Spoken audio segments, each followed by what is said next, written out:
todos e todas. Nós vamos, então, dar início à mesa desta manhã.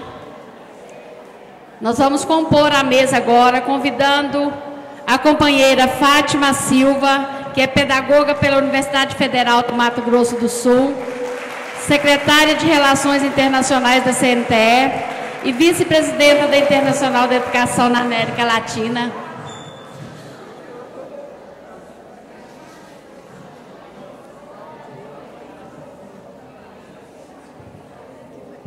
Para compor a mesa também, vamos convidar o companheiro Combert Rodrigues, da Internacional da Educação para a América Latina, ele que é coordenador regional, chefe da Internacional da Educação do Escritório Regional da América Latina.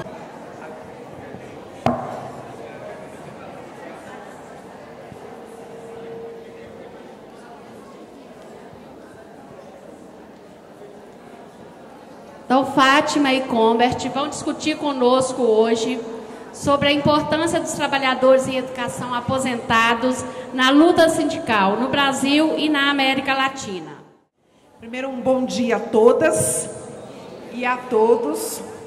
É um orgulho muito grande, um prazer, enquanto CNTE, enquanto Confederação Nacional dos Trabalhadores em Educação, estar presente nesse encontro de aposentados do Sindiúti.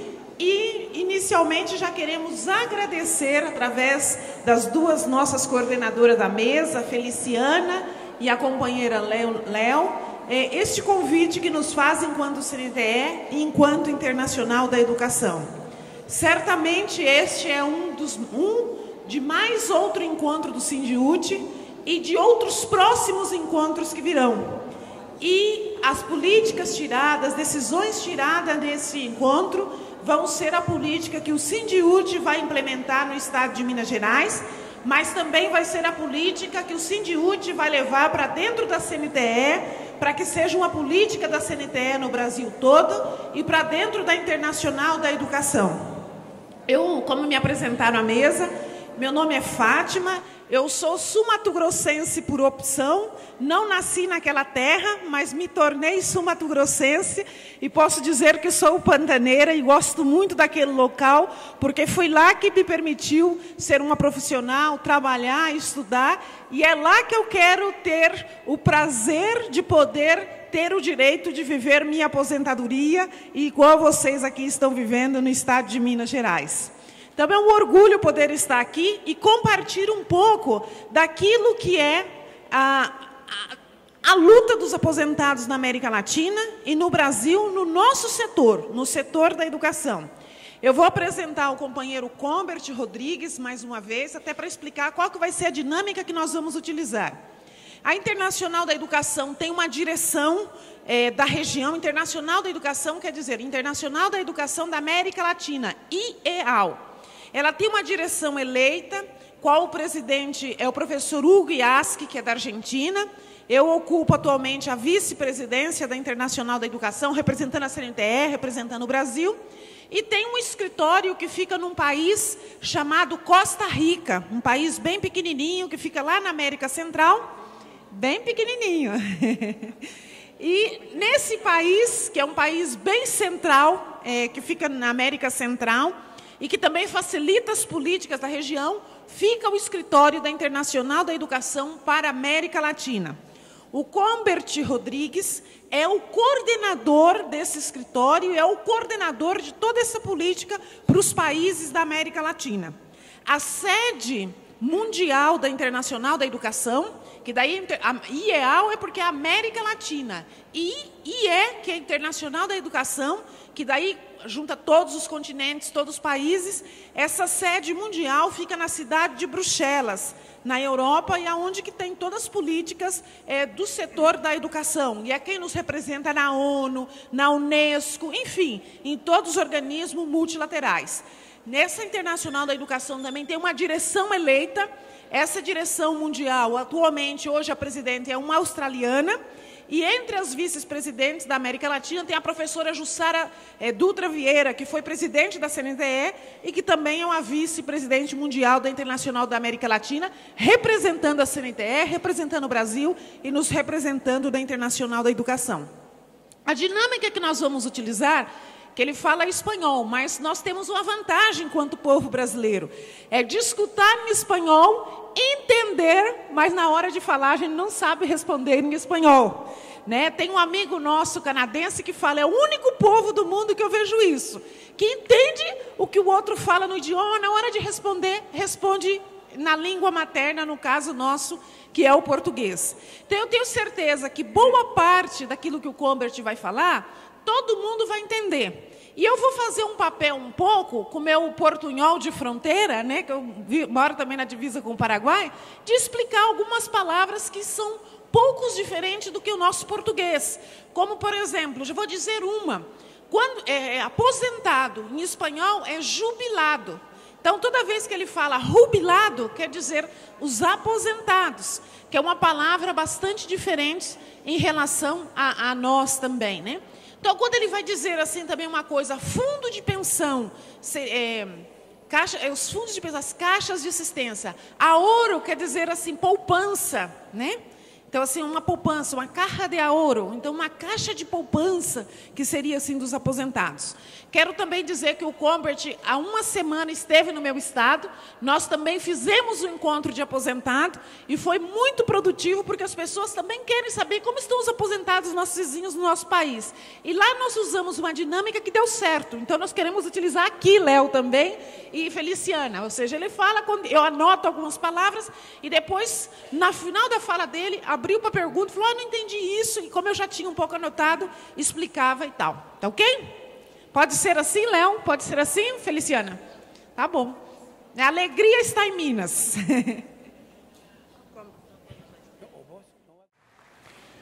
Bueno, buenos días a todas las compañeras y los compañeros.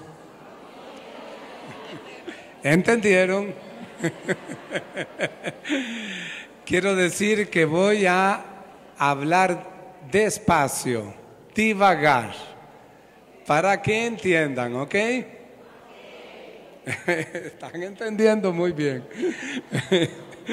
Bueno, de veras me alegra mucho estar aquí con ustedes compartiendo este tema que es muy importante para el movimiento sindical y para todo lo que es el tema de la seguridad social en los diferentes países de América Latina.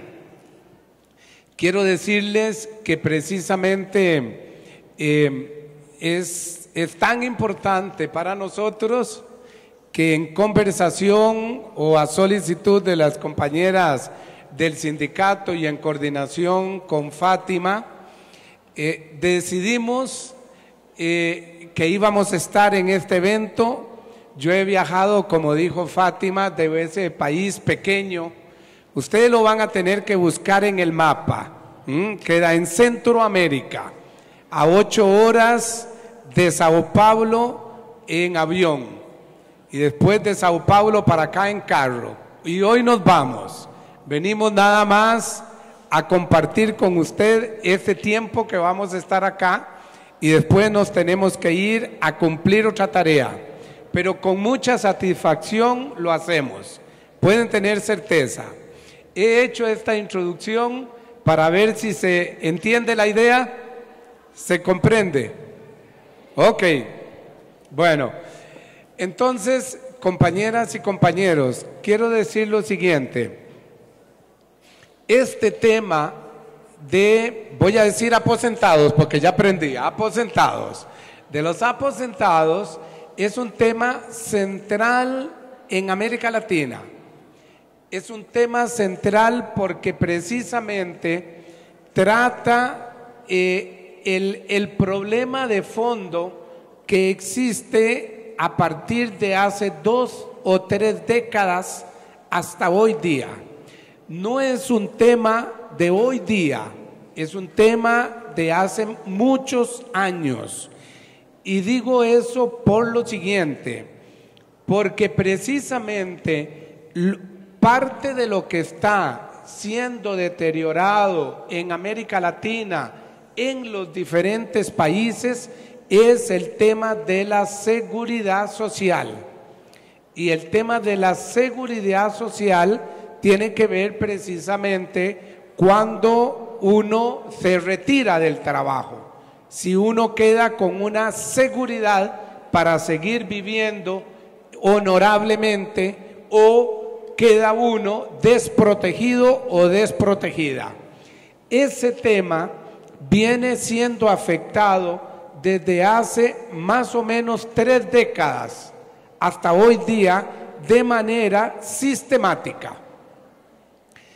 Digo eso por lo siguiente: ustedes conocen, han oído escuchar sin duda que hace más o menos 3 décadas para acá se viene implementando en América Latina y en el mundo un nuevo modelo de desarrollo que se llama el modelo neoliberal.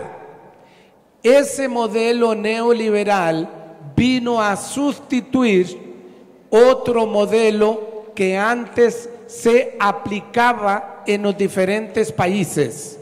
Era el modelo de un Estado que se llamó el Estado benefactor.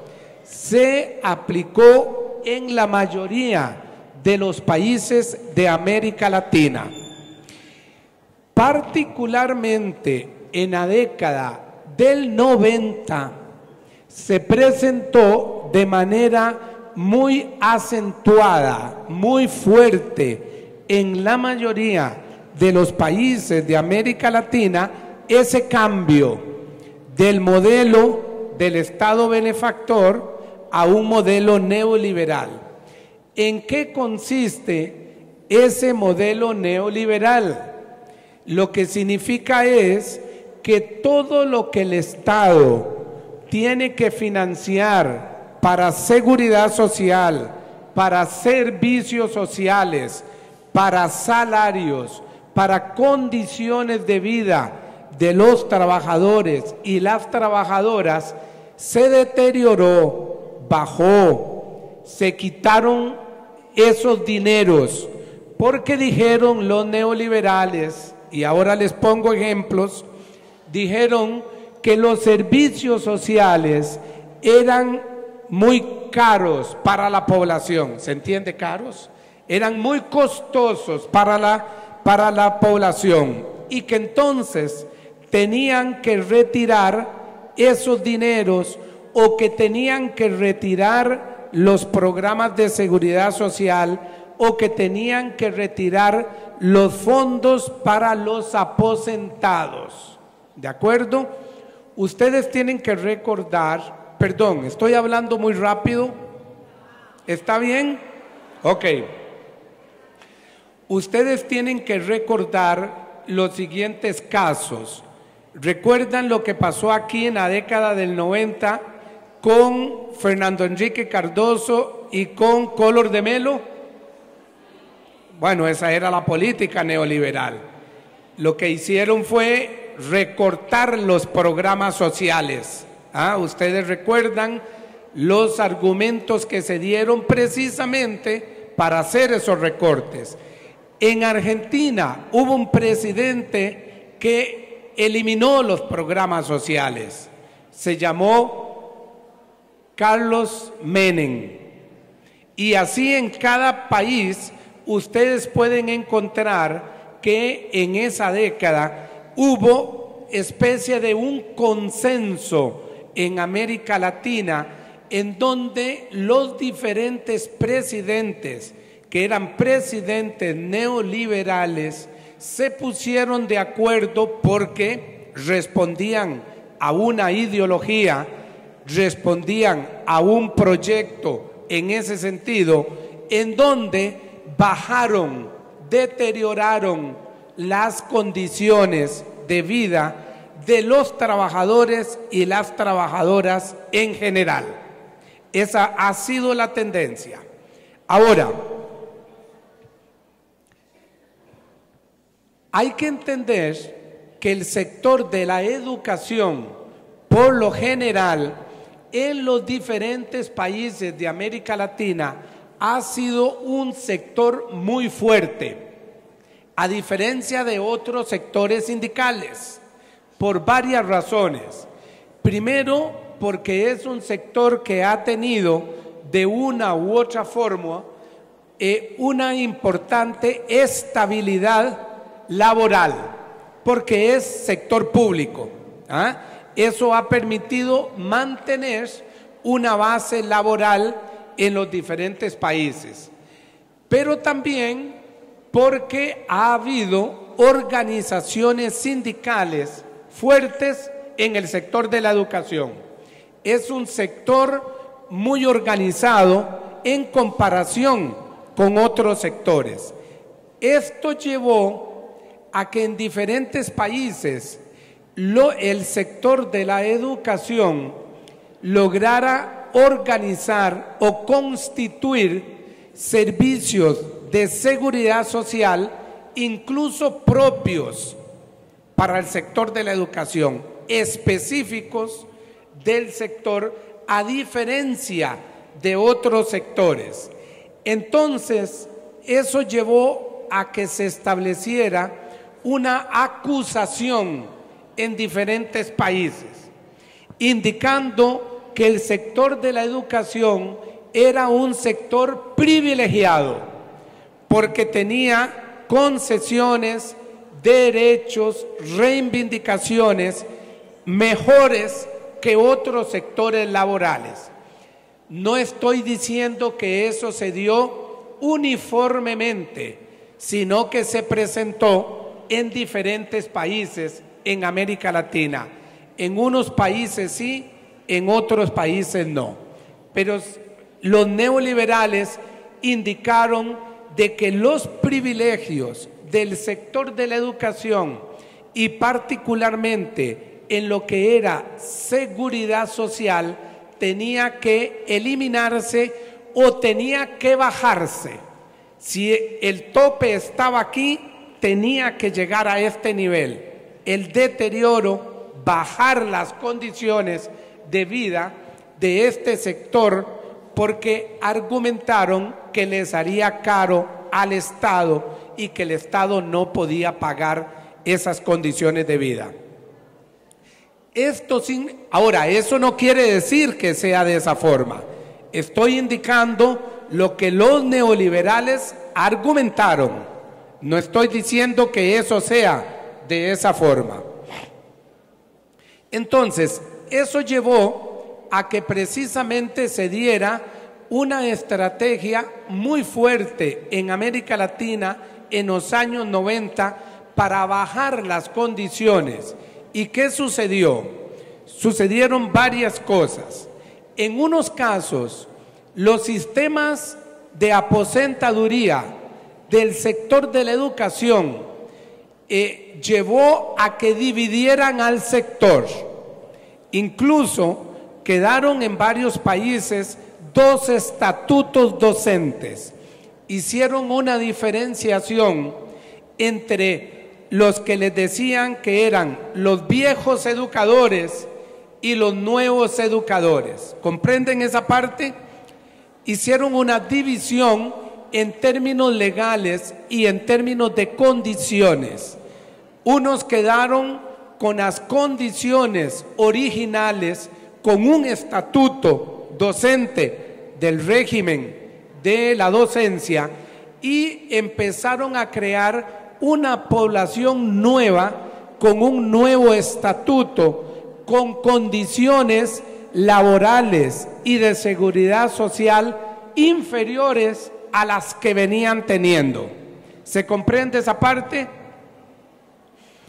Eso es muy fácil encontrarlo. Por ejemplo, si ustedes revisan lo que ha sucedido en la última década, por ejemplo, en el caso de Colombia, en el caso de El Salvador, en el caso de Costa Rica, en el caso de Honduras, en donde han sido separados los regímenes de aposentaduría, precisamente para que los nuevos educadores y las nuevas educadoras ingresen con menos condiciones de vida, con menos condiciones laborales, con menos condiciones sociales. Y eso está pasando aún hoy día. Yo no sé cuáles, ahora Fátima indicará Y ustedes saben cuáles son las condiciones en Brasil últimamente, ¿de acuerdo? Pero esa ha sido la tendencia en la mayoría de los países de América Latina. La división del sector de la educación y las condiciones de la seguridad social. Hay que entender, compañeras y compañeros, vuelvo a indicar, este es un punto político importante.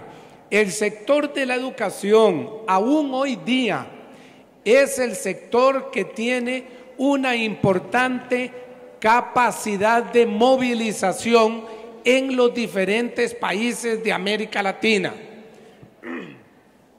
En este país, cuando tiene que reivindicarse el 10% por el PIB, el piso salarial, etcétera, el sector de la educación se moviliza. ¿No es así? Con facilidad, si tiene que hacer una huelga, una movilización, etcétera, lo hace con éxito. O sea, aún es un sector que política y organizativamente es un sector fuerte en la mayoría de los países de América Latina. Entonces, el tema, otro tema que hay que entender aquí es lo siguiente. El Fondo de la Seguridad Social, ¿tengo un tiempo para esto? No, no tengo tiempo limitado. Y va a ser difícil. ¿Puedo ampliarme? Voy a tratar 30 minutos. Ok. Hay que entender lo siguiente, compañeras y compañeros. Los fondos de aposentadoría en la mayoría de los países son fondos muy grandes, o sea, fondos de mucho dinero. Y entonces lo que ha sucedido es que las empresas privadas han visto la posibilidad de hacer dinero con estos fondos. Entonces, la empresa privada, con el apoyo de los gobiernos, con el apoyo de los estados, han logrado trasladar esos fondos para usarlos y comercializar con ese dinero. Entonces, estos fondos que en algún otro momento eran administrados por el Estado, en algunos países pasaron a ser administrados por bancos o por empresas privadas directamente, porque las empresas privadas se apropiaron de esos fondos para multiplicar el dinero y, por supuesto, para capitalizar con esos fondos, porque son fondos que regularmente permanecen y los pueden tomar y comercializar en los bancos. Entonces, lo que hay que entender es que son fondos que la empresa privada regularmente tiene visto para tratar de comercializar con ese dinero. O también se ha dado la situación que los gobiernos utilizan esos fondos para financiar la deuda interna de cada uno de los países. Entonces, tenemos en América Latina, en diferentes países, que los fondos de aposentadoría han sido desfinanciados precisamente porque esos fondos han sido utilizados por los gobiernos para financiar deuda interna y le quedan debiendo al fondo del auxilio, el fondo de aposentadoría. Entonces, ustedes pueden escuchar que regularmente se dice que el fondo se desfinanció, que hay que subir la edad de las personas para que se puedan tener derecho a la aposentadoría y los años de trabajo, porque indican que con los años de trabajo y los años de aporte de las personas, el fondo se desfinancia. Eso es mentira, porque lo que está pasando es que ese fondo es usado, como dije anteriormente, regularmente para comercializar, para hacer más dinero, utilizado por los gobiernos para financiar la deuda que tienen los gobiernos particularmente la deuda interna de los gobiernos, porque es un fondo, repito, de mucho dinero. Entonces, ese es un tema que las organizaciones tienen que tener cuidado, porque es un tema político y es un tema ideológico que claramente hoy día entonces está siendo tratado de esa manera. Hay dos casos muy importantes en América Latina con relación a este tema de la privatización de los fondos de aposentaduría. Es el caso de Chile y el caso de Argentina.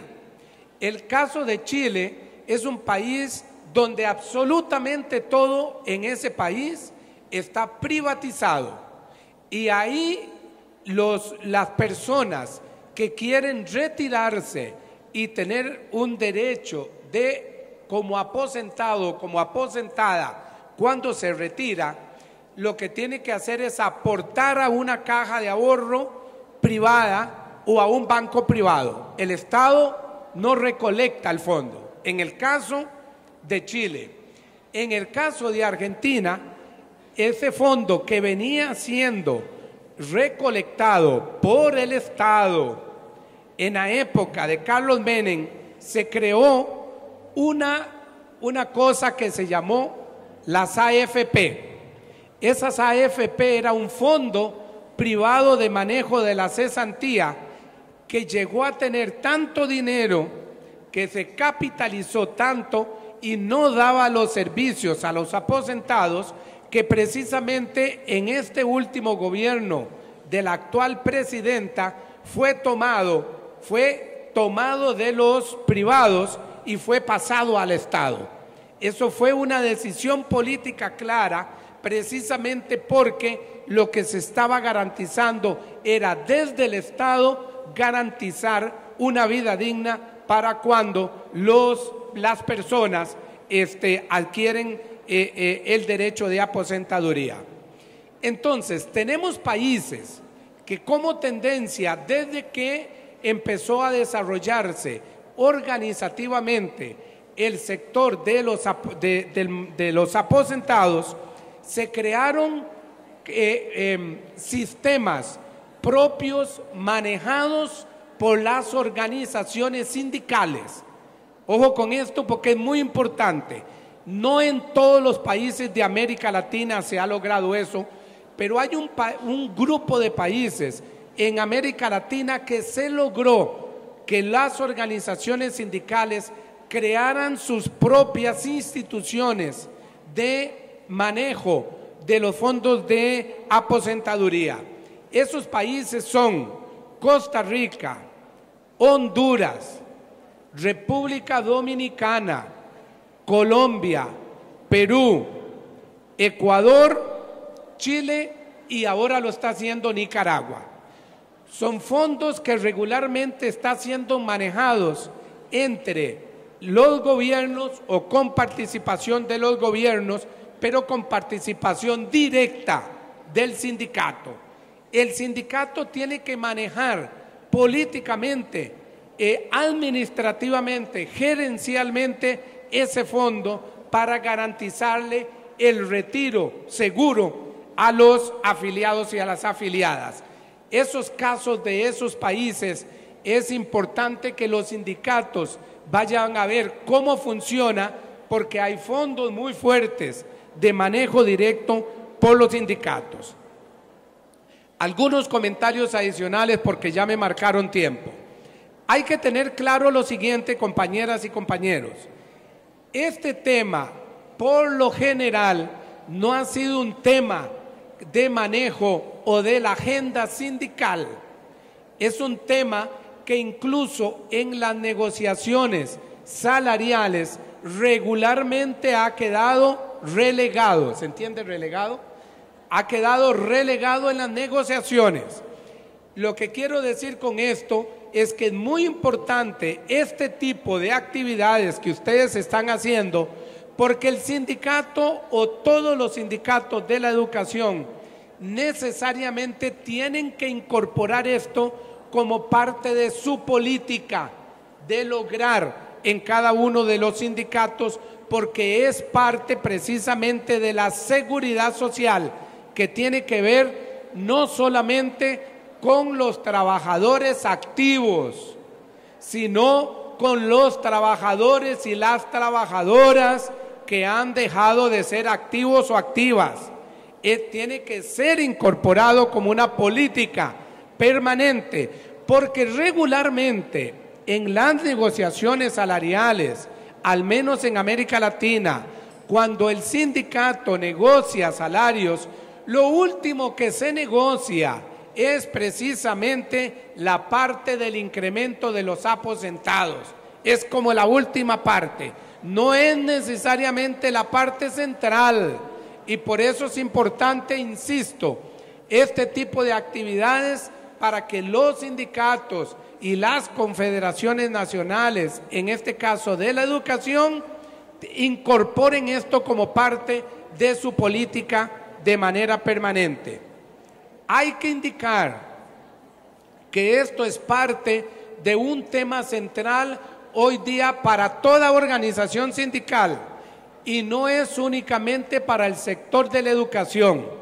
Es que precisamente hay que diseñar y hay que tener clara la propuesta y la formulación de una política pública, porque lo que está planteado hoy día es promover política privada para que ganen los privados y para minimizar el Estado. Ustedes lo ven en este país con lo que está pasando con educación.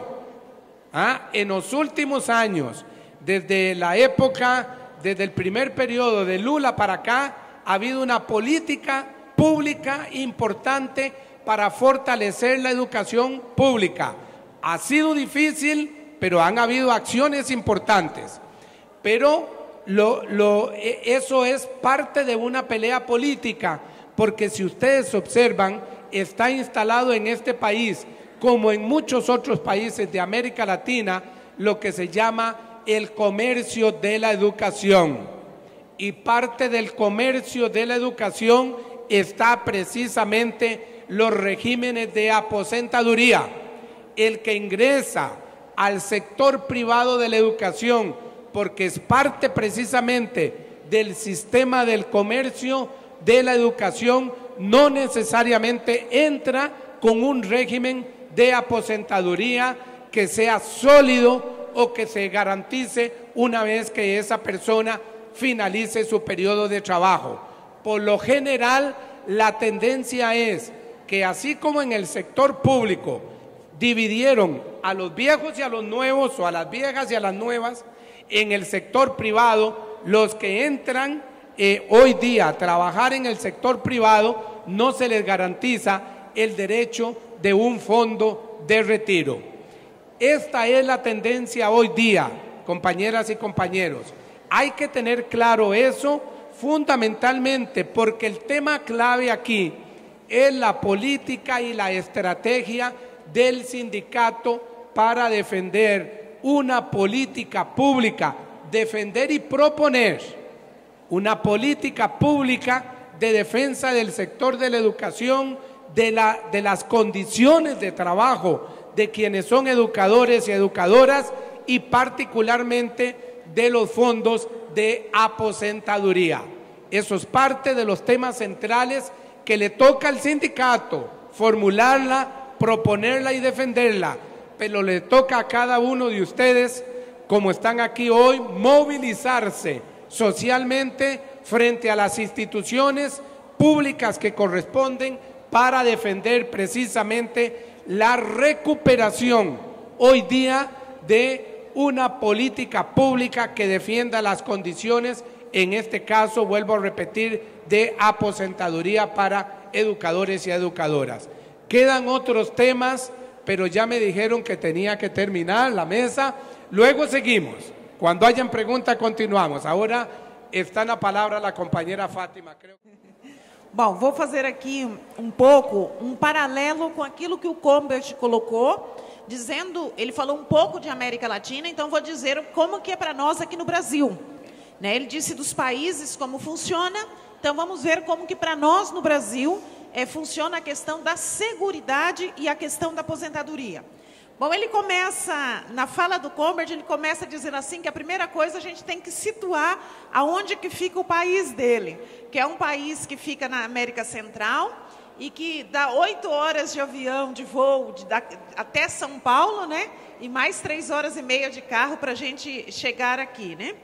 Também ele começa situando, dizendo assim, olha, nos últimos 20, 30 anos, nas últimas 2 ou 3 décadas, a questão da aposentadoria é que entrou na pauta dos trabalhadores, porque também entrou uma modificação no processo de aposentadoria, não só no Brasil, mas no mundo todo. Isso imposto por uma política de modelo neoliberal. Então, o que são as políticas neoliberais? Até então, nós tínhamos um Estado de Direito, onde dizia que os trabalhadores tinham que ter algumas garantias. No modelo neoliberal, vem o quê? A supremacia do privado em relação ao público. Então, nós começamos a ver políticas no sentido de dizer que o que é bom é o público, e o privado, aliás, desculpa, que o que é bom é o privado, e que o público nem tanto. E que o Estado tem que cuidar de outros setores da economia em relação a setores sociais. Então, a gente vê aqui no Brasil aquela frase famosa do pessoal, principalmente dos grandes industriais, dos economistas da Fiesp, enfim, dos grandes economistas do país e dos grandes industriais, de dizer a bonita frase: a livre iniciativa regula o mercado. Ou seja, o mercado é regulado pelas leis de livre comércio, pelo consumo, pela sua produção, e o Estado tem que estar cada vez mais ausente da economia para que o mercado e as regras do capital assim o seja. Esse modelo vai ser implementado com políticas neoliberais. E para nós, no Brasil, depois do processo da ditadura, que nós vivemos uma ditadura, e é bom dizer que os governos sempre se comunicam, sempre tem diálogo, e por isso os trabalhadores também têm que se comunicar, se dialogar, independente do estado que ele está, tem que se dialogar através da CUT, com o conjunto dos demais trabalhadores, dialogar com o conjunto dos trabalhadores da educação através da CNTE, porque as políticas internas dos governos estaduais e também externas dos presidentes são as mesmas no conjunto para os trabalhadores. No caso da política neoliberal, nós vamos ver isso claramente depois do processo da ditadura, quando nós fizemos o desastre, né, através da Rede Globo, de eleger o Collor, que foi um grande desastre, né, um acidente de percurso numa recém-democracia que estava abrindo para o processo, né, de uma ditadura, de uma recém-democracia que estava começando, e que deu no que deu no Collor. Mas o Collor, no seu governo, além de todo o processo de corrupção que acabou com o impeachment, que é bom se dizer, né, durou 6 meses da gente na rua para derrubar o presidente, ele também colocou todas as bases, a matriz para um processo de políticas neoliberais. Então, daí nós vamos ver a indústria brasileira se abrindo ao mercado internacional. Nós vamos começar a ir no mercado. Os mercados hoje, você vai no mercado em qualquer lugar, os mesmos produtos que são vendidos aqui, os mesmos produtos que são vendidos em toda a América Latina, na Europa e nos Estados Unidos. Ou seja, as marcas de indústria. E cada vez mais fica fora a questão regional, a questão local dos nossos produtos, né? Da nossa batata, da mandioca, enfim, daquilo que é da agricultura nossa, do nosso cotidiano e da nossa cultura também. Então, os mercados, você compra papel higiênico, a mesma marca que você compra aqui, você compra em qualquer lugar, você compra o mesmo enlatado e assim por diante. E quando vem, passando todo esse processo, quando vem o governo do Fernando Henrique Cardoso, que foram 8 anos, é quando nós vemos aprofundizado todas as políticas neoliberais. E daí nós vamos ver uma emenda que todo mundo aqui passou e todo mundo vai se lembrar, que é bem da nossa época, que é a emenda constitucional número 19. Essa emenda constitucional mudou todas as regras da aposentadoria. Né? E principalmente para nós que somos do setor público, que foi quando terminou a questão de que para nós professores, né, não para os funcionários e nem para os especialistas, bastávamos ter tempo de serviço, que no caso mulheres 25 anos e no caso homem 30 anos de trabalho e de efetiva contribuição, porque nós contribuímos, nós nos aposentávamos. A partir da emenda 19, entre tantas mudanças que tem de regras, passou a dizer, não, hoje você tem que ter o teu tempo de serviço, mas você tem que ter a idade. Se você tem um e não tem outro, então você não se aposenta mais. E grande parte, creio que muitas pessoas que estão aqui se aposentaram nessa regra antes de 98. Mas nós que estamos trabalhando, nós temos uma certa regra de transição que não dá aqui para entrar nos detalhes. Essa é uma efetivação da política neoliberal, de dizer, olha, os trabalhadores têm que contribuir mais com a Previdência, têm que trabalhar mais, porque bem na flor da sua produtividade, principalmente nós do setor público, professores e professoras, nos aposentávamos. Imagina, quando nós estávamos em pleno vigor produtivo. Então, para isso, você tem que ter complementar idade e tempo de serviço, e que, em média, levou nós, no Brasil, a trabalhar de 10 a 12 anos a mais para poder vir se aposentar. Nós vamos também ver uma dessas políticas implementadas em todo o setor, que foi a emenda constitucional número 3, que é a reforma administrativa, que modificou a forma de ingresso no serviço público, que hoje você pode ser efetivo, mas você também faz concurso para ter emprego público, por tempo determinado. Por isso a gente vê alguns concursos públicos diz assim, olha, é concurso por 2 anos. É concurso por 3 anos e acabou, você tem que fazer outro, acabou o tipo do seu contrato. Enfim, estou citando aqui alguns pontos do conjunto de regras que essas 2 emendas constitucionais fizeram no país e que modificou a nossa vida, significando na prática mais trabalho, menos direitos e menos garantia de seguridade social por parte do Estado. A supremacia do privado sobre o público, né?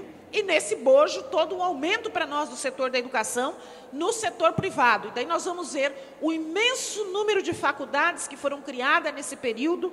O Conselho Nacional de Educação, nos 8 anos do governo Fernando Henrique Cardoso, para cada dia útil que o Conselho trabalhou, ele autorizou 7 a 8 novos cursos de faculdades de qualidades lá duvidosa, Brasil afora, ponta a ponta. E essas faculdades que vieram a formar grande parte dos professores e dos funcionários de escola, dos trabalhadores de educação, que hoje estão dentro das escolas, com qualidade um tanto duvidosa, e nós vamos ver a universidade pública cada vez mais restringida no sentido do acesso e daquele mesmo tamanho sem ter expansão para garantir o mercado das elites brasileiras e dos filhos das elites brasileiras e não ter acesso a quem vinha do ensino público e assim por diante.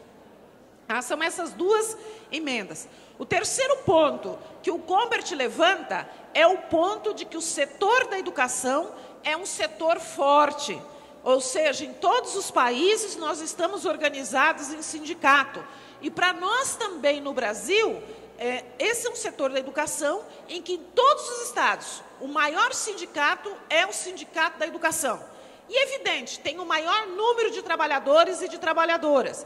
É a política pública que chega nos lugares mais pobres e que estados e municípios têm que efetivar. Então, é evidente que tem sindicatos que têm um maior número, mas também que têm uma força de organização maior. Vale lembrar para nós que aqui no Brasil, nós, no período da ditadura, não podíamos ser sindicato. Nós éramos associação. E daí nós quebramos as regras e rompemos quando, em 88, no novo sindicalismo, com a criação da CUT, nós começamos na garra e na marra a se transformar e fazer sindicato. Então, o Sindiúte, no Brasil, tem uma importância muito grande e diferenciada na história do movimento sindical brasileiro da educação. Porque o Sindiúte foi o primeiro sindicato que nasceu no Brasil sendo de trabalhadores da educação, que é a visão do novo sindicalismo, a visão do sindicalismo cutista.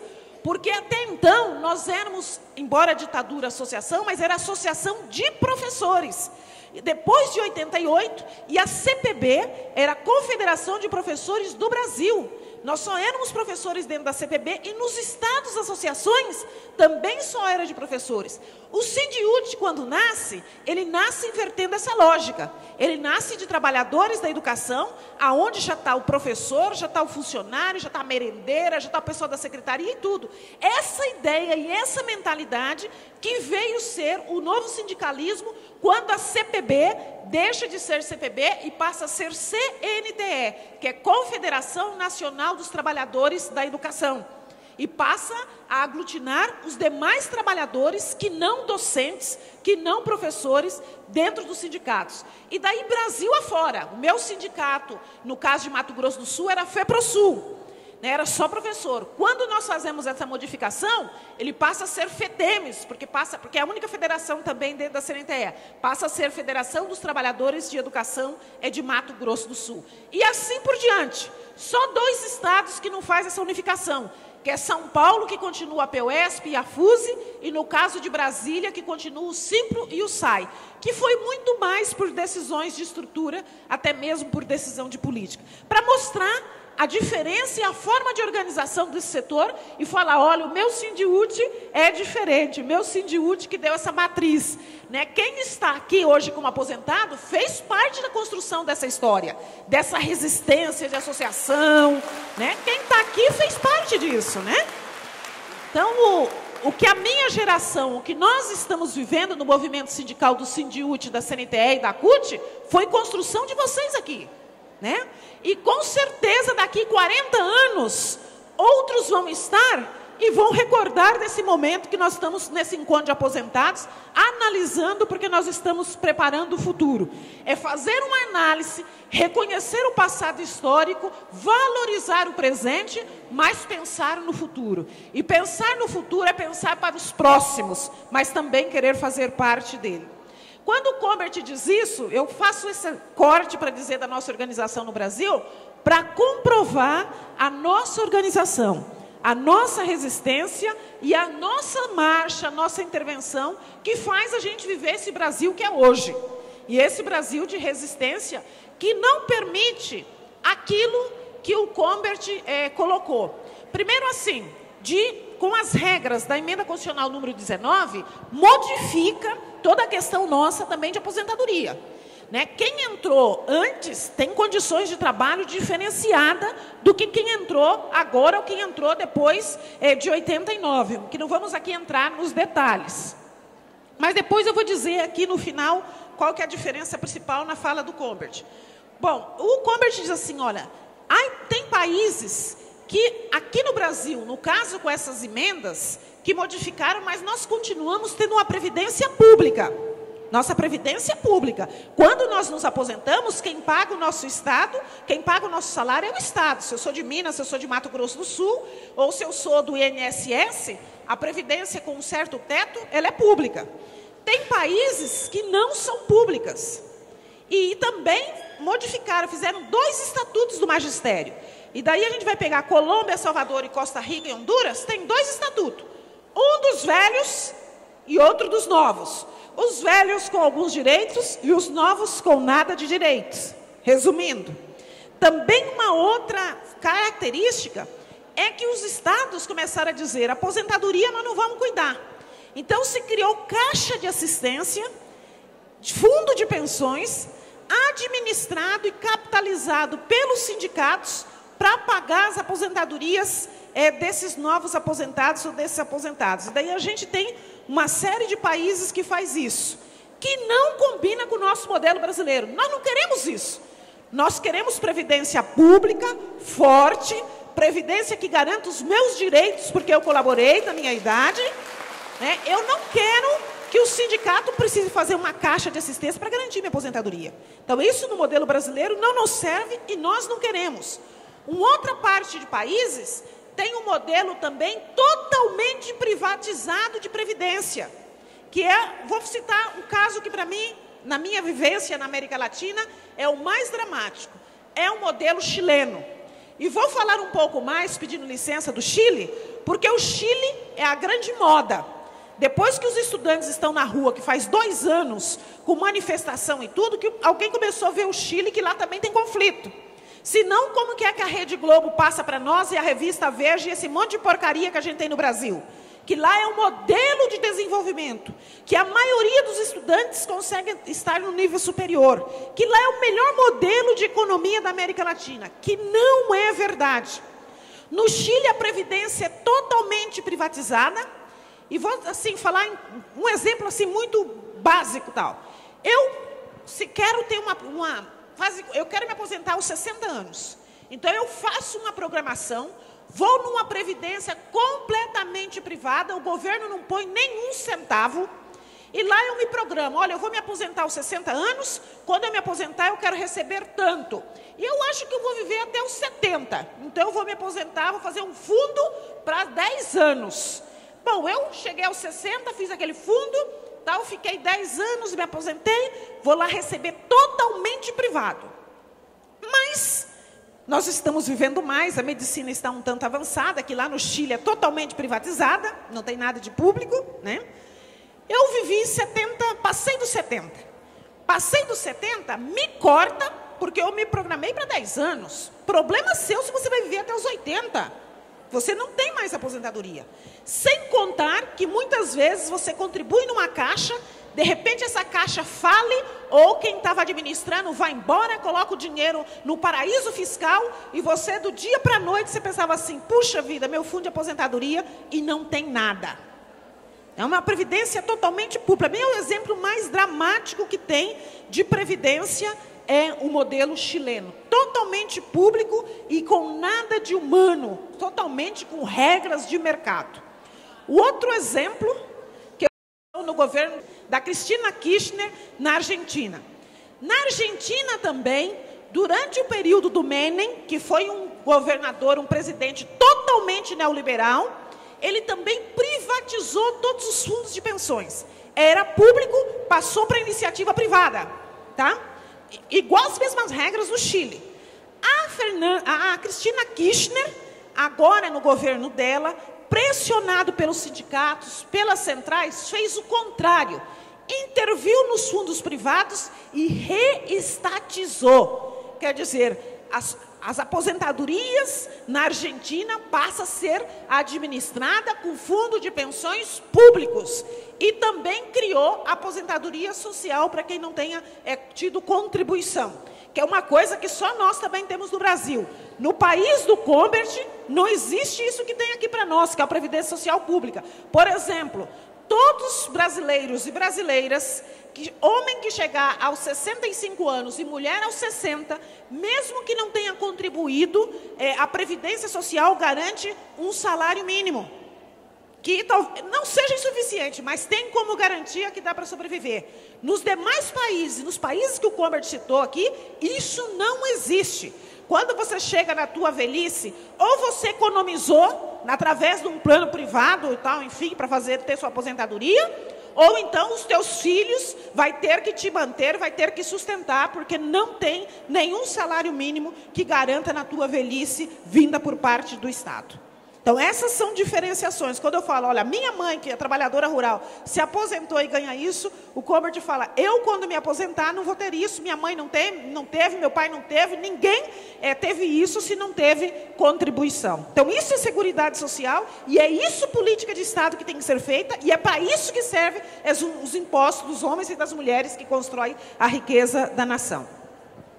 Bom, se expliquei um pouco desse fundo, que é diferente do que nós aqui, né? E também dizendo que não nos serve os modelos que estão colocados na América Latina, porque é um modelo que é privado, e nós fazemos defesa do quê? Do Estado forte e fazemos a defesa do público.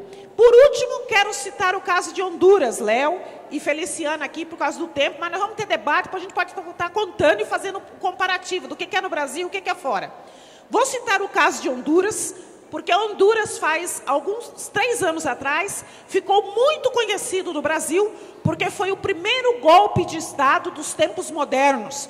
Nos anos 70, os militares botavam os canhões na rua, matavam, chegavam e tomavam o poder. Nos anos 2010, 2012, os golpes dos tempos modernos é um golpe combinado com o judiciário, e daí a gente tem que ver a postura dos judiciários no Brasil também e no conjunto da América Latina.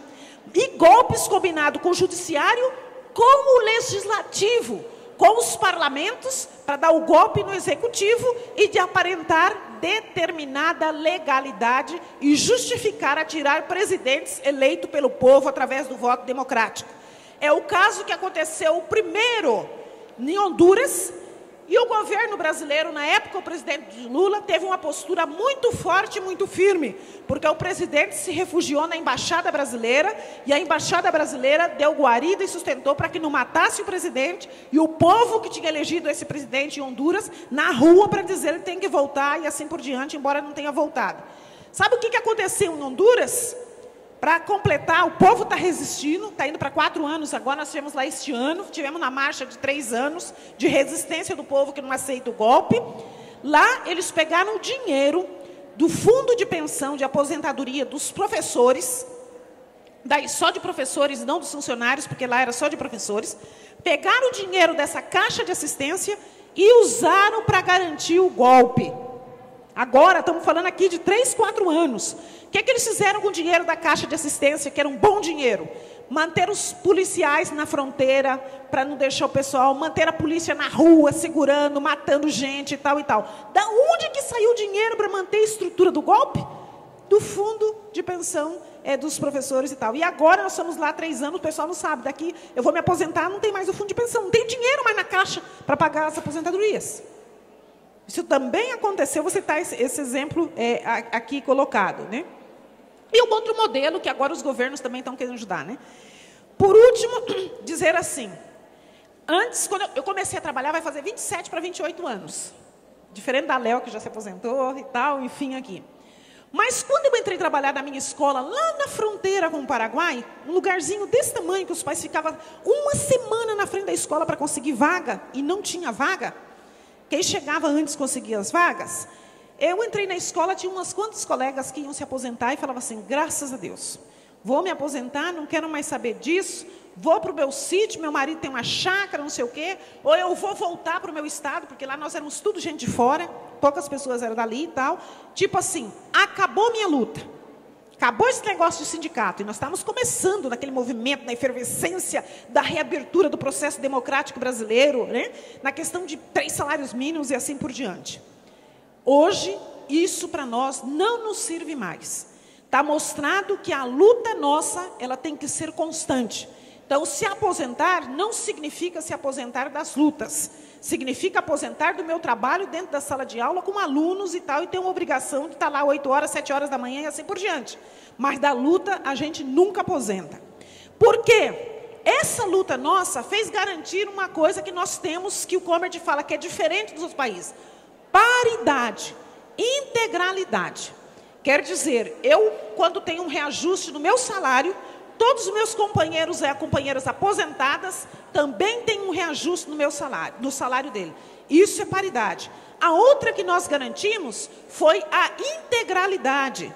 Ou seja, eu ganho R$2.000, se eu me aposentar amanhã, eu me aposento com R$2.000. Agora, esses direitos que nós conseguimos, e que muitos que estão aqui têm isso, é um direito que nós temos que segurar com unhas e dentes, porque as políticas que estão vindo sendo colocadas por governos municipais, por governos estaduais, são políticas no sentido de dar determinados reajustes para quem está na ativa na sala de aula, e com isso nos tira enquanto aposentado. Eu não quero isso.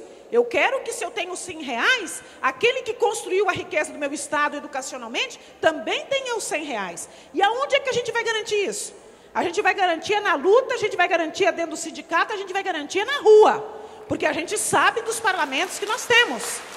Então, embora a gente possa dizer assim hoje, ai, que maravilha minha aposentadoria aqui em Minas Gerais, que maravilha minha aposentadoria no Brasil em relação aos outros, isto não significa acomodação.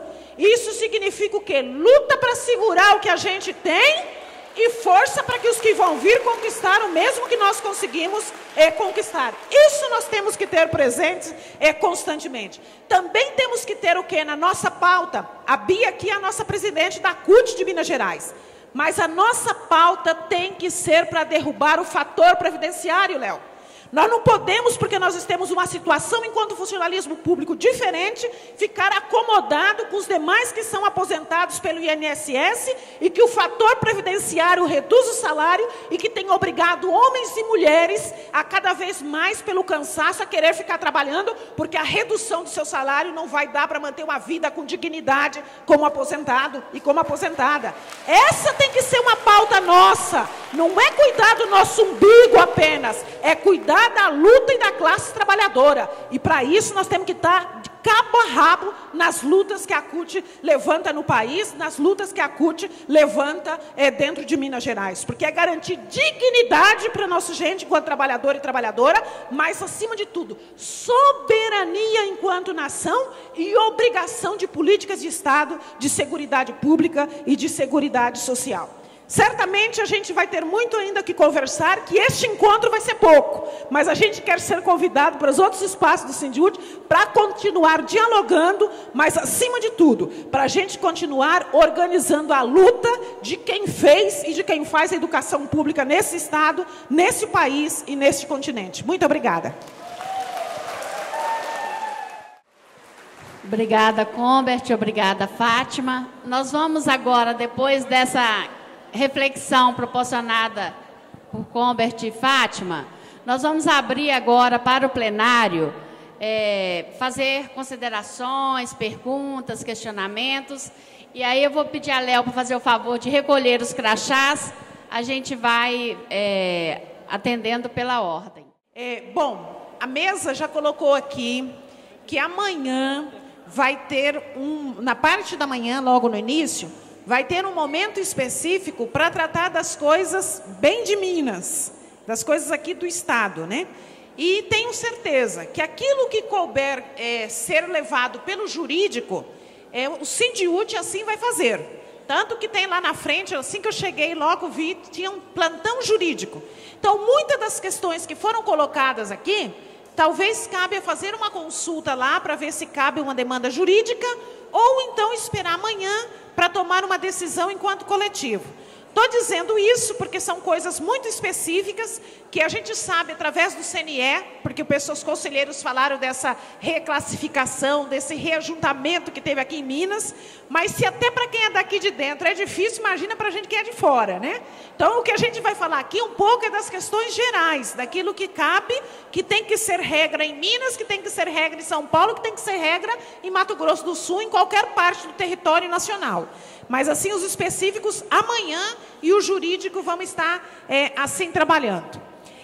Márcia, eu vou dizer que eu sou de um estado relativamente novo. Ele tem 32 anos, o meu estado, porque antes era Mato Grosso, e daí na época da ditadura precisava dividir, então dividiram o estado em dois. Então eu sou de Mato Grosso do Sul. Eu vejo, principalmente depois, da onde que veio toda essa modificação de colocar as redes municipais no INSS, ou fazer previdência própria dos municípios, ou fazer previdência própria dos estados. Isso se derivou da emenda constitucional número 3, que foi a reforma administrativa. Pessoalmente, eu prefiro que as redes municipais, principalmente sabendo as condições que nós temos os municípios brasileiros, que muitos só se sustentam com repasses que vêm do governo federal, porque não tem arrecadação própria, e também vendo como atuam as nossas câmaras municipais e os nossos prefeitos, que é de dar muita isenção de impostos, que é poucos municípios brasileiros, por exemplo, que têm uma boa arrecadação de IPTU, a não sendo as capitais e os grandes municípios. Eu creio, e a minha aposta, que é muito melhor para nós, enquanto trabalhadores e trabalhadoras da rede municipal, é de ser do INSS. Porque, ao menos, a gente sabe que tem uma administração nacional, que tem as regras, e ainda mais que nós vamos para o regime do INSS, nós vamos com os nossos direitos adquiridos enquanto profissionais na nossa carreira, que é a integralidade e que é a paridade. Por quê? A paridade. Porque também nós já estamos vendo municípios que criaram seus fundos de previdência que não dão conta de pagar o quadro. Porque como você paga o quadro? Você paga o quadro... O que é, gente, o fundo de previdência e de aposentadoria? Significa o quê? A minha contribuição, enquanto eu estou nativa, tem que ser no sentido de fazer uma poupança para quando eu me aposentar, poder pagar a minha aposentadoria, mas também tem que ser para pagar o salário da Feliciana, que já está aposentada. E o que tem mostrado essas caixas municipais, caixas ou regime próprio, previdência, que não tem dado conta disso. E nos últimos tempos nós temos uma leva de municípios indo para o INSS. Que nós temos cuidado e garantir os nossos direitos lá, mas pessoalmente eu ainda acho muito melhor do que fazer caixa própria, principalmente porque os municípios pequenos. Não é o caso dos grandes municípios e assim por diante. Depois você faz perguntas relativas muito aqui à questão específica, e daí amanhã é que vai ser tratado. Bom, nós entendemos a aposentadoria como direito. E direito que tem que ser sagrado e sacramentado.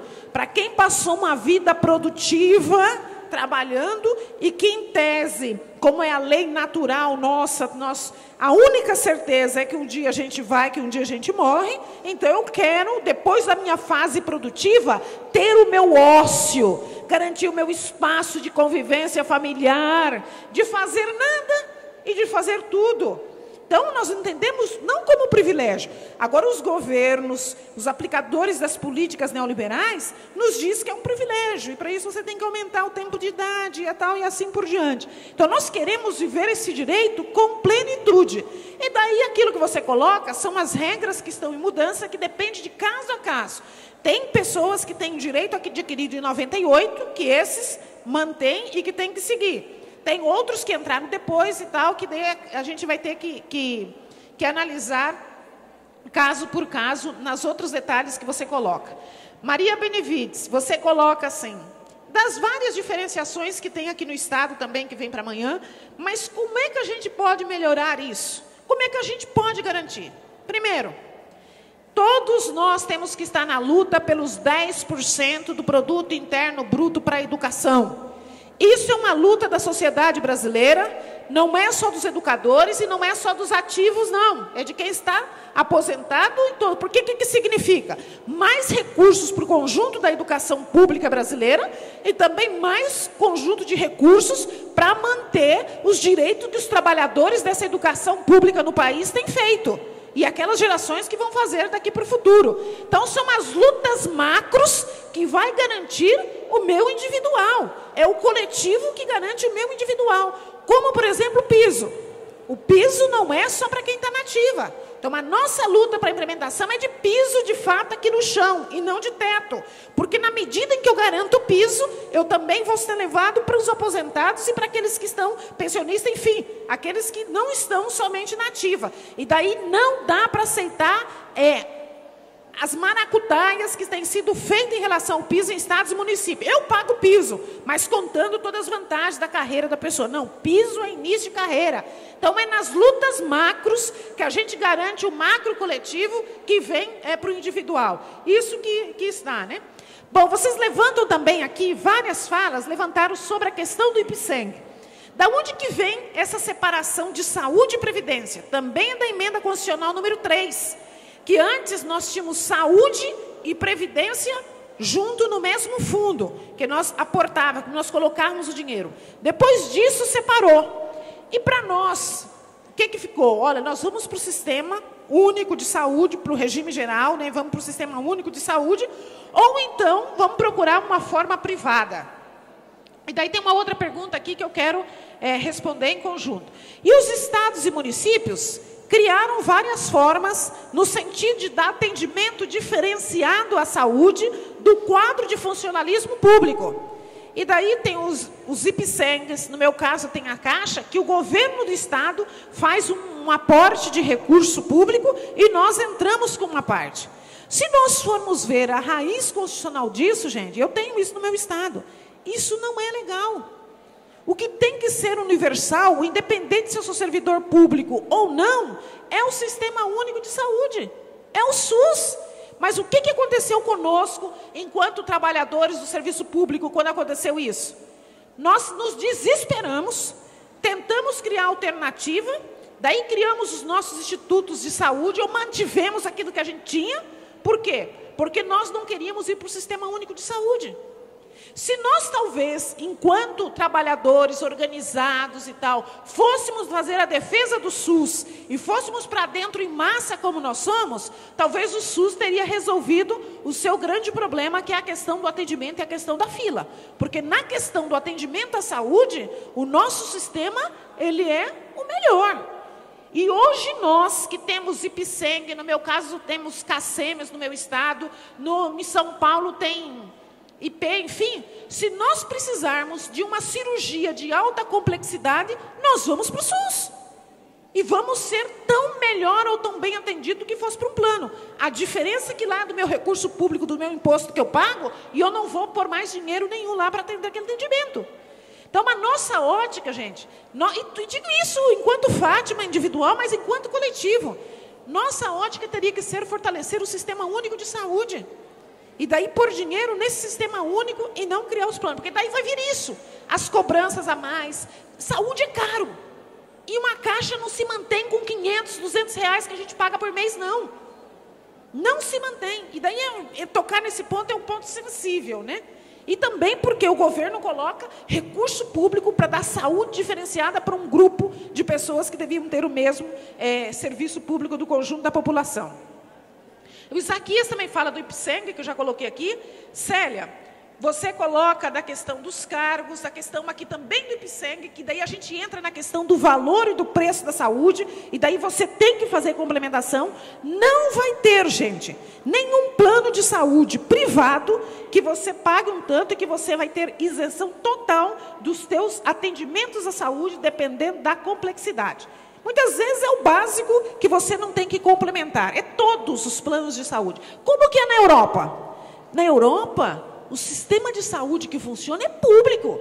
É diferente do que nós aqui no Brasil. Quem tem plano de saúde privado na Europa é gente muito rica, gente que tem muito dinheiro.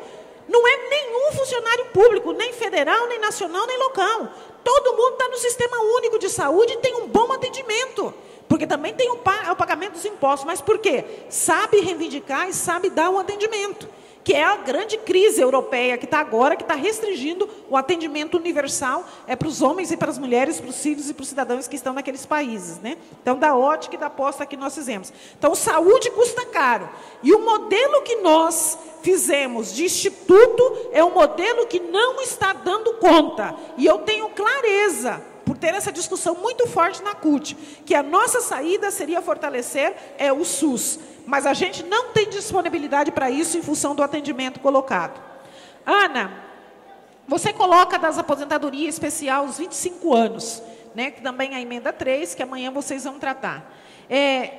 Nivaldo, sobre a verbação de tempo de serviço, é a regra. Quem vem da iniciativa privada, quando a gente averba, que é injusta, não quero dizer que é injusta, deveria, de fato, contar pelo meu tempo, meus 2 cargos, se for o caso, porque quem tem um cargo conta e tal. É a regra colocada que a gente tem que reverter, tentar reverter. Embora muitos que tenham entrado na justiça, ninguém tem conseguido fazer essa reversão. No entanto, não significa que a gente tem que acomodar. Humberto, você levantou uma questão, não sei onde que ele está, uma questão de fundo, que é como atua o Poder Judiciário, como é a questão da magistratura no Brasil, e como atuam os imortais colocados. Porque qual que é os ditados que a gente tem popular? Decisão de juiz não se discute. O que a gente fala? O que a gente fala, gente? Cumpre-se. E mais popularmente ainda, o que tem o ditado? De cabeça de juiz e de bunda de neném, não sabe o que sai. E são, ou seja, decisões inquestionáveis. Eu quero, assim, fazer justiça por uma moçada nova que tem entrado depois, agora dos concursos públicos, depois do governo Lula e agora do governo Dilma, no Ministério Público e que tem feito a diferença. Que tem entrado em causas que vale a pena e que tem feito um trabalho muito bom. Então, tem que reconhecer aquilo que não é bom, mas também reconhecer essa gente nova que tem chegado na magistratura brasileira, nos estados e no município, e que tem feito um bom trabalho. Mas, de fato, como que é os Supremos, as Supremas Cortes? Como é o nosso Supremo? Um imortal, né? Porque é nomeado pelo presidente da República, passa por uma sabatina no Congresso, no Senado, pronto, é nomeado e fica até o último dia da sua aposentadoria, com o salário que tem, que todos nós sabemos, e, ultimamente, o papel que a Suprema Corte brasileira tem se prestado. Então, de fato, nós temos que, esse poder poderosíssimo que nós temos, e que daí é o poder econômico e o poder judiciário, que andam muito bem, que abafa todo o executivo. Quando a gente acha que as mudanças, e eu também acredito, que as mudanças estão através do nosso voto, através do processo democrático. Muitas das ações do executivo e do legislativo é barrada em função do poder que tem o poder judiciário, né? E é uma questão que a gente tem que colocar na pauta de como trabalhar, né? Enfim, daí você coloca de pontos e tudo, né? Que daí também a gente tem que discutir uma coisa que as reformas, as adequações previdenciárias que houve no governo Lula, foi tudo para regulamentar 19 e a 3. E daí o teto, né? Como que eram os salários dos juízes até então e da magistratura, que vinha tudo para o INSS público. Hoje não, e que é correto. Você tem um determinado teto que paga a previdência pública, e se você quer continuar mais, você vai para uma previdência privada. Eu só queria que essa previdência privada não fosse dos bancos e não fosse dos banqueiros, mas que fosse do próprio Estado, que você pudesse aportar mais lá nesse sentido. Como nós, aposentados, podemos participar ativamente para fazer essa pressão? Quais os mecanismos que nós podemos usar? Porque se na ativa já está complicado, imagina na inativa. Tá? É essa a minha grande pergunta.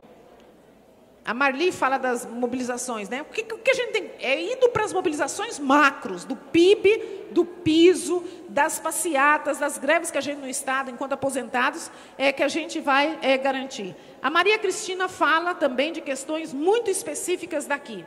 Célia, deixei você por último para dizer que você falou assim, olha, desde 66 eu estou nessa luta e estou aqui e vou seguir e vou continuar.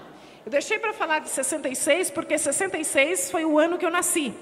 E eu quero viver cada ano e cada fase da minha idade bem. E idade boa e fase boa é a idade aquela que a gente está vivendo. Seja com 15, seja com 46, seja com 80, seja com 90, seja com 60.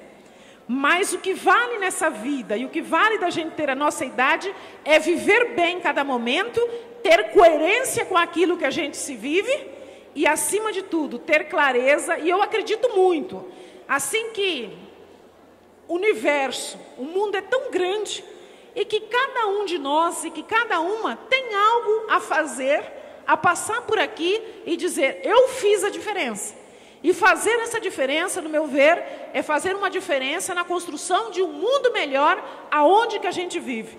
Tem uma frase que o movimento social usa muito e que eu gosto muito, que fala assim, pensar globalmente, pensar no globo, pensar no mundo, pensar no planeta, pensar no meio ambiente, no meio de tantas crises, pensar nas mudanças que estão acontecendo no mundo, pensar nos regimes políticos, pensar na guerra, pensar na paz, mas fala assim, agir localmente, pensar globalmente e agir localmente. O meu agir localmente é a diferença que a gente faz dentro da nossa comunidade escolar, da comunidade que a gente convive, da família que a gente não escolheu, mas que a gente nasceu nela, né? E que a gente tem que dar prosseguimento a essa perpetuação da espécie, sabendo da diferença entre ser homem e ser mulher, e sabendo também das mudanças e das transformações que o século XXI está nos dando a felicidade e o prazer de viver. E essa felicidade e o prazer de viver é construído na luta, é construído na soma de saberes, na soma de vivências, na soma de conhecimentos. E é constituído através das nossas instituições, que por mais problemas que elas tenham, é ali que está a soma daquilo que a gente conquista individualmente e coletivamente. E eu sou pelas instituições, eu quero ver cada vez mais o meu sindicato forte, a CNTE forte, a CUT forte, os partidos políticos brasileiros representando de fato aquilo que eles são, e a sociedade brasileira, através da nossa parcela enquanto contribuição da educação, dizendo, nós estamos mudando este país, nós estamos mudando este mundo e um pouco estamos transformando o lugar em que a gente vive.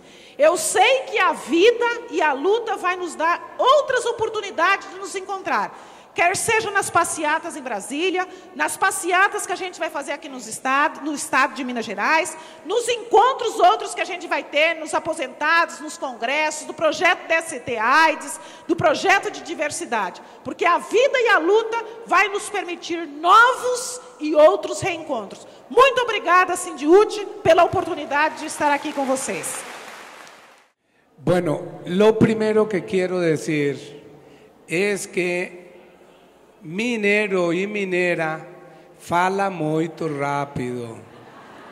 Tem que falar muito devagar para entender. Entonces voy a hacer un comentario general. Miren, pueden tener certeza que el punto clave de todo esto es precisamente lo que está haciendo Sindiúti, que es organizarlos a ustedes y que ustedes realmente se movilicen y tienen que estar en atención a las convocatorias que en ese caso hace Sindiúti con relación a esto. Por una razón, compañeras y compañeros, porque lo que está en medio de todo esto es la disputa de proyecto político ideológico. Ese es el punto clave. Unos que favorecen y que apoyan y que van a hacerlo hasta el final, el proyecto privado. Y nosotros, todos los que estamos acá, que favorecemos un proyecto público. Esa es la disputa de fondo que está hoy día. Los que están en proyecto privado quieren sin duda un negocio, hacer negocio de los servicios públicos. Y los que estamos aquí, estamos, como lo dijo Fátima, defendiendo derechos. Defendiendo derechos. Por eso esta pelea no es una pelea fácil. Y la debe de hacer el sindicato como lo está haciendo y lo tiene que hacer la confederación articulando todos los sindicatos. Es por eso que es importante entender que esto no es un tema de un día para otro. No es que el sindicato coloca una reivindicación y el día siguiente va a estar resuelta. No es así. Es un tema muy difícil. Es un tema político de fondo. Por eso es importante entender los antecedentes de esta situación, no solo en Brasil, sino de lo que está pasando en el mundo. ¿Por qué digo eso? Porque este no es un tema, como dije, de que los aposentados o la educación está siendo deteriorada hoy día. Es un tema mundial, compañeras y compañeros. Es cosa de que ustedes se fijen lo que está pasando hoy día, particularmente en España. En España, este debate que estamos haciendo aquí es el debate de fondo. Quienes apoyaron en algún momento la política pública y un gobierno actualmente, el de Mariano Rajoy, que dice: educadores, hay que reducirles el presupuesto, aposentaduría, hay que eliminar las aposentadurías, etcétera. Todo lo que es derecho social tiene que ser eliminado o deteriorado.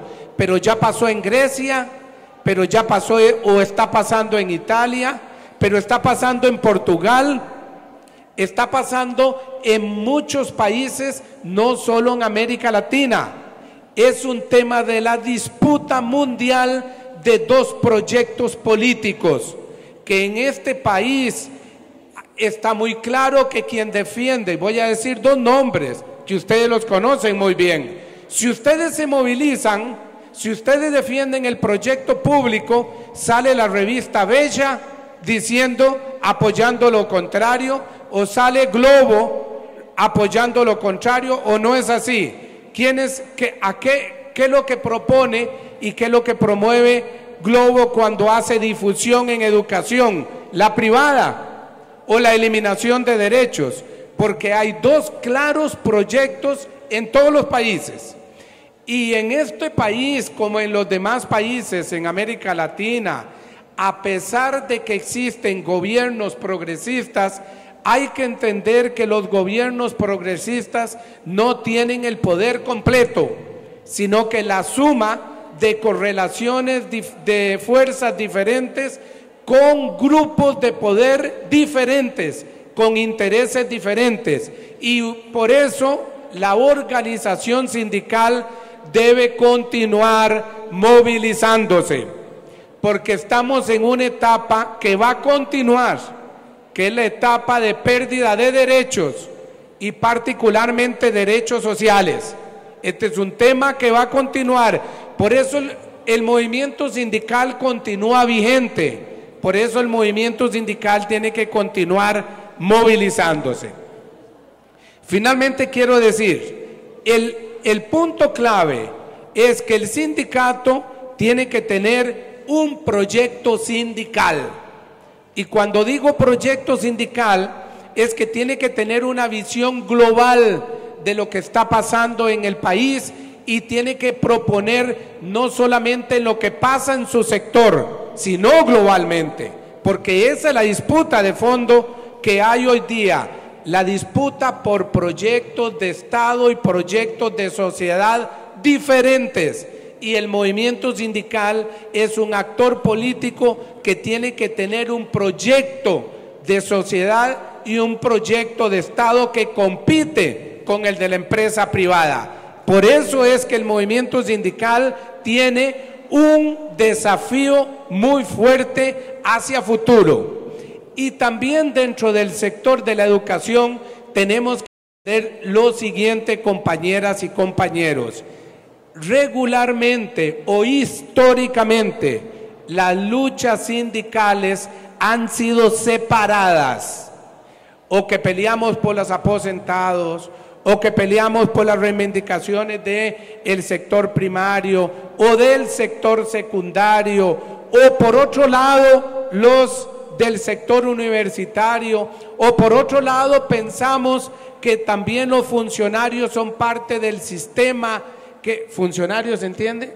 Son parte del sistema que también tiene que ser disputadas sus reivindicaciones, pero las organizaciones sindicales del sector de la educación históricamente trata todos estos temas por separado. Hay que tratarlos integralmente, porque estamos dentro de un sistema que precisamente la política neoliberal ataca el sistema, no es que ataca por separado, ataca el sistema integralmente, mientras que la estrategia nuestra regularmente es segmentada, es separada. Tenemos que tener un proyecto que incluya todas las partes del sistema, todas las partes, todos los sectores que componen el sector de la educación, para no dispersar la lucha, para no dispersar las fuerzas que tiene el movimiento sindical. Y aquí en Brasil todavía esta estrategia se complica más, y se complica más porque es un estado federal donde cada parte, el estado, los gobiernos nacionales o los municipales tienen sus autonomías, cada quien toma decisiones separadas. La lucha de ustedes entonces es una lucha frente al Estado federal, frente a los gobiernos nacionales, o serían nacionales, ¿cierto? Los gobiernos nacionales y los gobiernos municipales, donde cada quien tiene manejo de presupuesto, decisiones políticas, etcétera. Hay que integrar esa lucha para poder hacerla más efectiva, y eso tiene que ver precisamente con la estrategia sindical. Quiero reiterar precisamente de parte de la Internacional de la Educación, como lo presentó Fátima inicialmente, esta es una lucha que continúa, sigue vigente esa frase de que la lucha continúa, compañeras y compañeros, y ustedes pueden tener certeza de que Cindy UTI lo está haciendo acertadamente. Hay que continuar en esa estrategia. y hay que continuar ustedes integrándose a nivel nacional, articulándose precisamente en el marco de las luchas que articula la CNTE a nivel de todo el Brasil. Muchas gracias y hasta la próxima.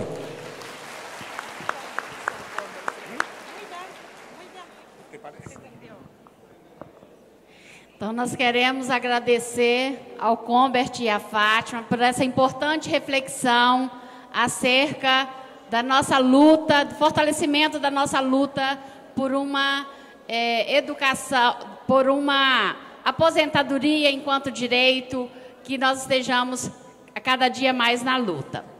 Para encerrar, nós queremos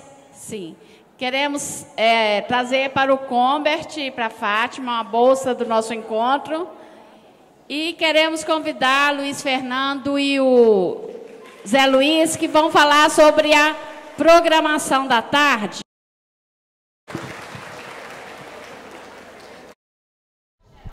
Para la Internacional de la Educación es muy importante haber participado de este evento que organiza Cindy Uti, sobre todo por el tema que se está tratando, en tanto es un tema de gran importancia hoy día, no solamente en América Latina, sino en el mundo. Me refiero al tema de los aposentados, porque precisamente se inscribe dentro de una lucha que está dada en términos de la defensa de los derechos de todos los sectores organizados hoy día en América Latina, en el mundo, en Brasil, etcétera, que están siendo competidos precisamente por el sector privado, en donde lo que plantea es el deterioro de los derechos y el deterioro de la política pública, y en esos términos los derechos de los aposentados es un tema hoy día sin duda que está vigente porque se enmarca dentro de esta lógica de debate, dentro de estos proyectos, un proyecto en la defensa de un proyecto público frente a un proyecto privado de comercialización de la educación. Y nos parece que en estos términos la lucha que desarrolla la Confederación Nacional de Trabajadores de la Educación, la CNTE a nivel de Brasil y en particular este sindicato es de gran importancia. Hoy día todos los trabajadores y las trabajadoras de la educación y los aposentados precisamente de Cindy Uti tienen que estar necesariamente movilizados, entendiendo que es un derecho, que hay que pelear por él, que hay que seguir continuando luchando por esto y que es un derecho que necesariamente se reivindica únicamente con la movilización y el trabajo que desarrolla Cindy Uti. Este encontro do Cindy Uti é um marco não só para o Cindy Uti, é um marco para Minas Gerais, mas também é um marco nas nossas políticas enquanto CNTE.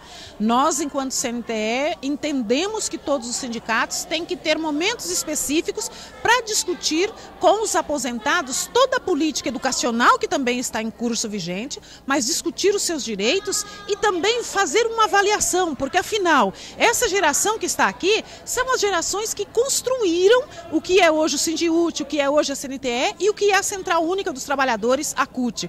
Ou seja, um encontro deste é para você avaliar, é para você valorizar o trabalho, é para você viver o presente, mas também é para você preparar o futuro. E nesse sentido eu quero parabenizar o Cindy Uti pela pauta que está sendo discutida. Hoje nós começamos com uma pauta mais ampla enquanto América Latina. No dia de amanhã vai atender as especificidades de cada um aposentado e aposentada que está aqui neste plenário e também vai discutir a política macro do país e aquilo que nós entendemos de projeto educacional enquanto nação e de enquanto soberania e autonomia enquanto país, enquanto um país autônomo, mas que dialoga com todo o conjunto da América Latina e do mundo. Qual o papel do aposentado e aposentada nessa luta sindical? Todo aposentado e toda aposentada tem um papel imprescindível e fundamental na nossa organização internamente e também externa. Por quê? Porque hoje nós temos algumas conquistas, por exemplo, para nós do serviço público, e grande parte dos que estavam aqui tem esse direito como integralidade, como paridade e tal, enfim, que é um direito que nós adquirimos, mas é um direito que tem que ser preservado e lutado constantemente. Porque, por exemplo, com a implementação do piso salarial nacional, e nós temos clareza, piso é início de carreira, e tudo aquilo que vier para quem está trabalhando também tem que vir para aqueles que contribuíram com isso e que hoje estão aposentados. Mas nós estamos vendo muitos subterfúgios por parte dos governos estaduais e por parte dos governos municipais de fazer uma tentativa de tornar esse piso um teto, mas mais ainda, de criar gratificações só para aqueles professores que estão na ativa ou funcionários que estão na ativa. Essa é uma política que só a nossa luta conjunta dos trabalhadores da educação do país vai impedir. Então, nesse sentido, é fundamental que cada um dê sua parte e sua contribuição. E nós temos que fazer sempre esse reconhecimento. Quem está aqui construiu essa bonita história que nos dá o prazer da minha geração, da nossa geração, poder estar vivendo. Constituição forte, representativa, combativa e sempre com princípios. Hoje no Brasil nós estamos fazendo uma disputa muito acirrada com o conjunto da sociedade no sentido de ampliar os recursos destinados para a educação pública no Brasil. Hoje o Brasil gasta cerca de 5,2% do produto interno bruto com educação. Esses recursos são investidos em todo o processo educacional brasileiro, em todas as esferas, ou seja, tanto no município, quanto no estado, quanto na União. Nós estamos no Congresso e já vencemos boa parte dessa batalha no aumento deste valor, de passar nesse próximo período para 10%. Ou seja, com isso nós vamos ter mais escolas de qualidade, mais escolas com as condições técnicas, vamos ter mais creches, que é o grande gargalo hoje dos estados e dos municípios. Nós temos uma demanda que tem que ser atendida nessa próxima década e para essa próxima geração. Nós também vamos poder ampliar mais o acesso e o número de universidade pública nesse país. Ou seja, colocar 10% do produto interno bruto da educação é preparar um Brasil para o futuro e é preparar e dar condições que maior parte das nossas crianças, nossos alunos que estão hoje na educação pública, possa ter condições de ir para o ensino técnico profissionalizante ou de então para uma universidade pública, laica, gratuita e de boa qualidade. Esses 10% é uma luta de toda a sociedade brasileira. Não é somente dos sindicatos, não é somente da CUT, não é somente daqueles que estão no processo educacional. É algo que vai levar o país àquele nível de desenvolvimento que é necessário para um país que tem despontado quando líder na América Latina, mas que também tem ocupado seu espaço no mundo, em todos os locais, como a ONU, como no G20. É necessário termos 10% do produto interno bruto aplicado no próximo período na educação pública deste país. E também, atrelado a isso, o Brasil consegue, nós enquanto educadores, a nossa luta que fez isso é aprovar a lei do piso salarial nacional. E nós sabemos que mesmo depois dessa vitória, dessa aprovação, quantos subterfúgios jurídicos os governadores têm utilizado, recorrendo à Suprema Corte brasileira, no sentido, primeiro, de dizer que a lei era inconstitucional. Nós vencemos todas as batalhas jurídicas, porque essa foi vencida. O Supremo disse, não, a lei é constitucional. A outra foi no sentido de querer fazer com que o piso, como é o valor do piso, fosse remuneração, ou seja, ser teto. Também ganhamos essa batalha jurídica. E a última é dizer que é inconstitucional o tempo que o professor tem que se dedicar para preparar suas aulas, o tempo que o professor tem que se dedicar para fazer um curso e assim por diante. Então essa batalha jurídica está sendo o nosso cotidiano na parte jurídica, e a CNTE e os sindicatos estão fazendo isso, mas nós entendemos que a implementação do piso ela também é tão necessária quanto o aumento dos recursos para a educação pública no Brasil. É valorizar o profissional que está no quadro, é trazer e atrair mais novos profissionais para vir querer ser professor e que a gente possa suprir a demanda que nós já temos hoje. Hoje nós temos no Brasil uma grande falta de professores na área de exatas, temos também uma falta que é pouco detectada de professores alfabetizadores. Esses professores, essas professoras se aposentarem e hoje a gente acha poucos jovens que querem ser alfabetizadores. E também temos que preparar o futuro. Grande parte dos professores que estão na rede pública brasileira, tanto municipal e estadual, está nessa faixa etária de 45, 50 anos, ou seja, dentro dos próximos 5 e 10 anos, nós vamos ter um grande volume de professores e professoras aposentadas. E se nós não atrairmos mais jovens para essa carreira, nós podemos dizer que no país nós vamos ter uma grande falta de educadores para trazer esse conhecimento e para dar o salto de qualidade e de desenvolvimento que o Brasil precisa no setor educacional. Muito obrigada. Não, le pido um favor. A importância desse encontro estadual de aposentados é possibilitar uma reflexão acerca da vida funcional, né, pela qual passou o aposentado e o seu futuro mesmo enquanto aposentado. Nós temos, nesse momento, a oportunidade de refletir e pensar políticas voltadas para a garantia do direito da aposentadoria dos trabalhadores em educação como um todo. Políticas essas que, com certeza, estarão contempladas nas nossas próximas pautas de reivindicação e no sentido de fortalecer a luta dos trabalhadores em educação, por uma educação pública de qualidade e pela garantia do direito à aposentadoria.